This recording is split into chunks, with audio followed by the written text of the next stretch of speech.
Son las 9:11. Buenos días, Pedro, adelante. Buenos días, Julio Martínez Pozo. Buenos días a todo el panel. Buenos días al equipo de producción. Buenos días al país. Yo tengo aquí una información que debo darla, don Julio, a raíz de lo que conversábamos esta mañana del supuesto desfalco que ocurrió en el INESPRE. Y yo tengo aquí los nombres de las personas que renunciaron. Okay. Si don Julio me lo autoriza. Claro. Bueno, pues ellos renunciaron. Ellos renunciaron. Yo y es como renunciante que tú lo estás presentando. Exacto, es como renunciante. Yo no tengo que ver con imputaciones, con especulaciones de ese tipo. No, yo simplemente voy a dar los nombres de las personas. ¿Y ellos renunciaron o los renunciaron? Me dicen que la renuncia fue bajo presión. ¿Presión por qué? Cuando tengamos la oportunidad, yo espero que sea en esta mañana, de conversar con el director del INESPRE para que nos explique qué fue lo que ocurrió. Entonces ya ahí podremos nosotros emitir opiniones más apegadas a la realidad. Okay. A la realidad real. ¿Los renunciantes quiénes son? Entonces, los renunciantes son Richard Mercedes y Teresa Mota. Ah, pero ese muchacho es hijo de don Pablo. Su papá fue administrador del INESPRE. Vecino mío de todo el gobierno de Hipólito Mejía. Que hizo un buen trabajo.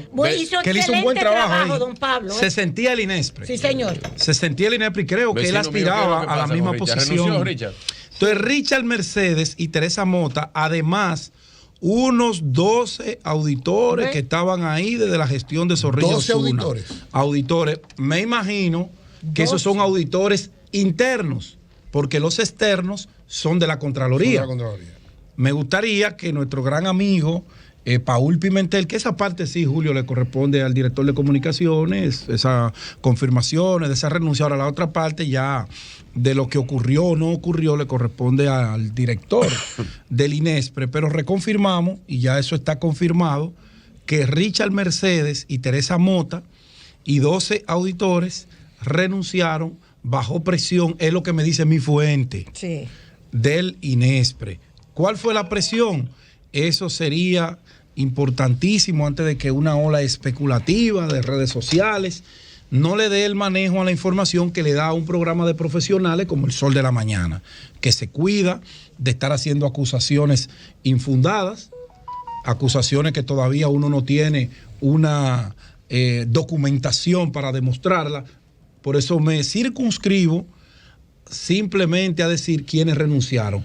Sea usted el jurado después de ahí. Bueno. Otra cogioquita era, pero eso es chiquito frente a lo que se está planteando. Julio, tú estás diciendo otra cosa, eso fue Julio. Otra cogioquita, no, pero lo que voy a decir es pequeño frente a lo que se está planteando en el INESPRE, porque yo no sé si con los auditores, etcétera, porque había un grupo de empleados o de personas que cobraban en el INESPRE, que cobraban, qué sé yo, 25,000 pesos, pero recibían 12. El Cristo. ¿Cómo así? Que recibían moché por la moché. Recibían te pongo el nómina, mitad para ti, mitad para mí. Recibían el 50. Recibían el 50, un grupito. Viene. Pero eso es marginal frente a lo que se está planteando ahí. Eso, que es eso sería corrupción menor. Eso es, sí, es una cosita aparte, una cojoquita aparte. De recursos humanos. Sí, es una cojoquita aparte ahí. Cristo viene en una antes de entrar en los temas, un saludo especial a mi amigo y compañero de partido. Jefe tuyo. Claro, a mucha honra. Bautista Rojas Gómez, senador de la provincia Hermanas Mirabal. Sí, señor. Ese grande, doña. El doctor Bauta Rojas. El doctor Bauta Rojas. Que está entre los Ten cuidado con Bauta, que Bauta no anda comiéndole cuento a presiones. Pedro, que está entre los primeros en la lista para dirigir la campaña de Leonel. No, yo no diría entre los primeros. Sí, no, con Rubén tiene que hablar eso ahí. No, Bauta no tiene competencia ahí en eso. Pero eso no es que lo vamos a hablar. Bueno, Rubén y Bauta. Esta información, Virgilio, a Roberto Rosario. Esta información quiero leerte. No, pero Roberto es del sector externo. Roberto es sector externo. Ok. Está haciendo un buen trabajo. Bauta es el que va a dirigir la campaña de... ¿Cómo? Debería. ¿Y qué tú vas a hacer con Rubén Maldonado? Como diría Ramón Orlando, Bauta, no hay nadie más para sustituirte en esa posición. Adelante, bueno, Cántalo. Bueno, entonces... No, por favor. Sí, adelante. Entonces... Después de los anuncios comerciales de Pedro. Que voy a poner esto en vibrador. Tiene media hora en eso. Mira, media hora en anuncio comercial. Virgilio, gracias. La construcción de una vivienda en el país es 13.3% más cara que en el año 2021 y 28.1% más costosa que en el 2020. En octubre del año 2022, el índice de costos directos de la construcción de viviendas, el ICDV, elaborado por la Oficina Nacional de Estadística, fue de 200.261 en promedio, reflejando un incremento interanual de 13.3%.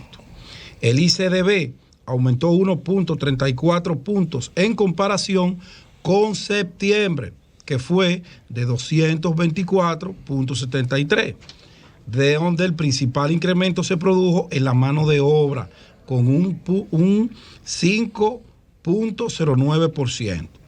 Según las viviendas, el ICDV fue de 225.56 para la vivienda unifamiliar de un nivel, la económica, que ya no se están haciendo, dicho sea de paso. 228.87 para la vivienda unifamiliar de 2 niveles. 2.2604 para la multifamiliar de 4 niveles, los apartamentos, que esos son los que se construyen en mayor proporción. Y 223.80 para la multifamiliar de 8 o más niveles. O sea, el que salió a vender que las viviendas tenían que bajar porque los costos de los materiales habían bajado, le habló mentira al país. Porque según la Oficina Nacional de Estadística, que todos los meses presenta este informe, el ICDV, donde todos los constructores entran allí para no estar distanciados y divorciados de la realidad del mercado. No hay forma de que bajen porque todavía los materiales de construcción, como por ejemplo un atado de varillas, que en el año 2020 el gobierno del PLD lo dejó en 47,000 pesos, hoy, a pesar de una baja que tuvo importante, quedó en 74.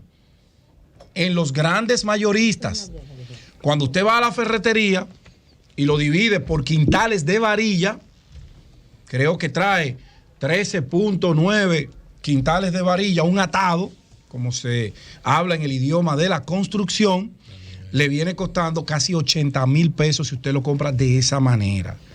Bajaron ahora, pero nunca igual a lo que se encontró en el año 2020.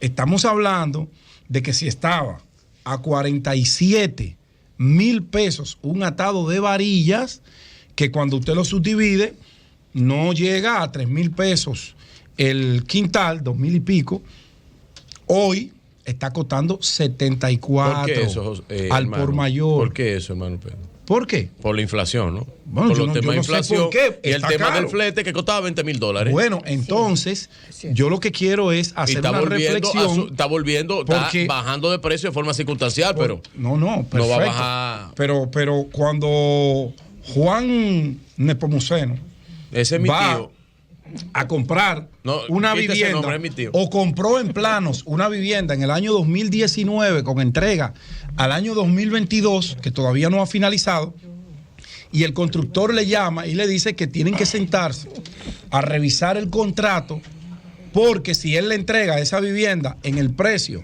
que se fijó, él sale perdiendo entre un 40 y un 60%.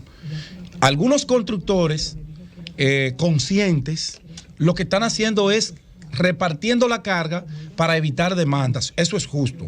Otros abusadores quieren cargarle al comprador el aumento y la inflación completa, y eso no puede ser porque hay un acuerdo entre partes. Y ni el comprador ni el vendedor sabían que esto se iba a descomponer de una manera tan espeluznante, que los precios iban a subir entre 60 y 70% una unidad familiar. Entonces se reparten la carga. Ahora, lo que hay que tener cuidado es con salir a dar informaciones que ponen a pelear a los sectores. Y cuando hablo de sectores es compradores y vendedores. Porque cuando el gobierno sale y anuncia que las viviendas deben bajar un 40, un 50%, porque ellos bajaron los materiales de construcción, lo que están generando es una situación difícil entre esas partes que en un momento determinado tienen que ponerse de acuerdo. Aquí hay proyectos de viviendas que fueron contratados para entregarse en este 2022, que la zapata todavía no se ha hecho. La zapata, la preparación del terreno, el movimiento de tierra. Privadas.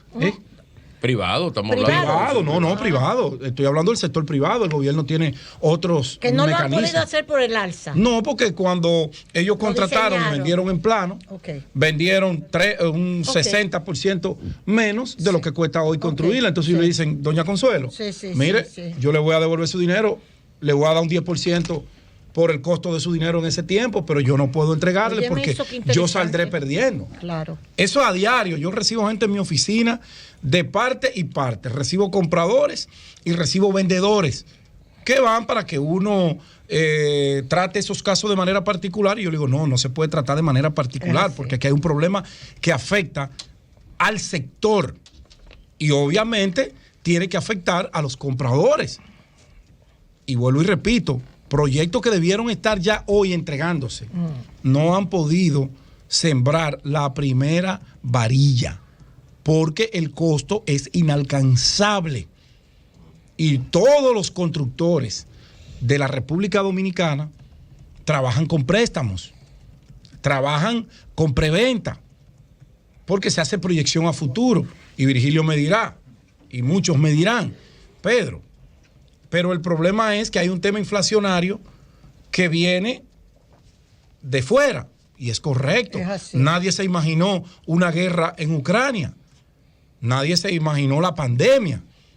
Bueno, lo que no podemos salir a decirle a la gente para ocupar primeras planas es que los materiales bajaron entre un 40 y un 50, porque eso es mentira. Ha bajado.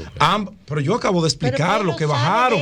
Pero tenemos que explicarle, porque como yo te digo, mi querido Virgilio, una funda de cemento cuesta 450 pesos. Créeme que yo la compro a diario. Claro. Porque yo construyo. Pequeño, pero construyo. ¿Y cuánto estaba?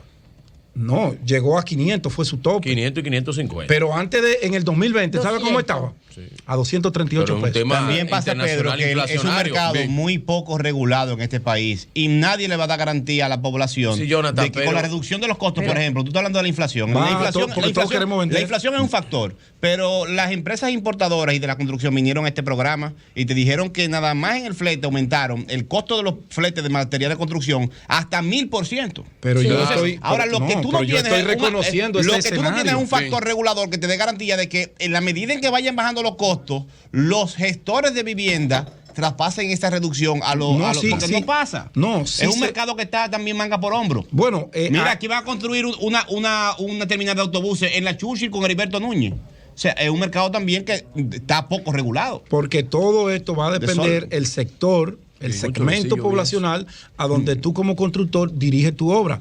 Porque no es verdad que si yo te compré y yo veo que realmente bajaron, yo tengo un nivel para discutir eso con el vendedor. Hay que revisar a los constructores y al sector financiero. Es un mercado no regulado. Es verdad.